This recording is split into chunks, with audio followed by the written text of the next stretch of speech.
Hi, this is Kathleen with KwiltArt. Welcome to part 2, center area cutting strips and layout for KwiltArt's video series for making convex illusions and poppin and quilt patterns. Now we're going to cut the strips for the center area. I have layered the light colored fabric on top of the background fabric. And I've already done the first 3 cuts. Each cut is in increments of 1/4 of an inch. Our first cut is starting at 1.5 inches. Then we're going to 1 1/4, 1 inch. The next one will be 3/4 of an inch. And then we're going to start working our way back up. And the widest strip we'll have will be 2 3/4 inch. So I've already gone ahead and I've cut these 3 strips here. And as I'm cutting them, it's easiest just to go ahead and start stacking the strips on top of each other. And that way you're going to end up with one big pile of the strips that will be for the entire center. The next thing that we want to do is we're going to be cutting each one of these strips on the fold. And it's usually easiest to just hold it in your hand like this and cut each one of the strips. And you can just do it with the scissors. It doesn't have to be exact on the ends because we will not be using the ends. Those will be trimmed off eventually. All right, so we have the beginning of the center. So I'm just going to lay this here. I'm going to move this over a little bit.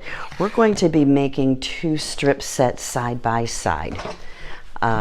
Strip set 1 is going to start and end with a light strip, and strip set 2 is going to start and end with a dark strip.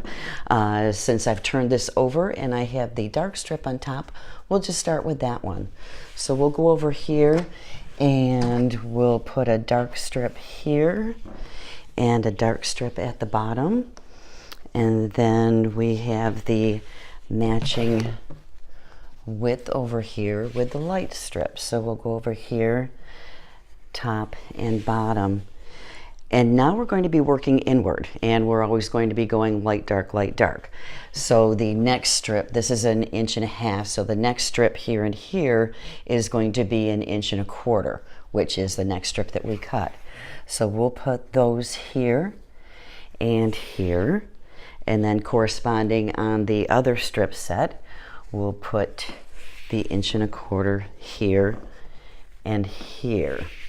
And we'll just keep building that way. We'll just keep taking strips off the top of the stack, and depending on if you need to be putting something against a light or a dark, will dictate which side you should be on.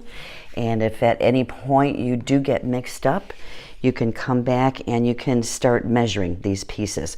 There should be 1 1/4 inch stair step. So we again said 1.5 inches, 1.25 inches, 1 inch, and then it'd be 3/4. It'd be the same working to the center. Now total you would have cut 24 strips.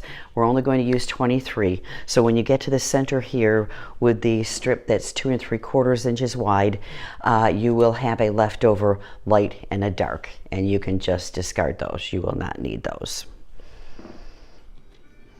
I need to correct something I just said. The stair-stepping increment is 1/4 inch. I had said 1 1/4 inch, and it's actually 1/4 inch between each one of these strips. Thank you for viewing part 2. Part 3 will be the center area sewing and cross-cutting.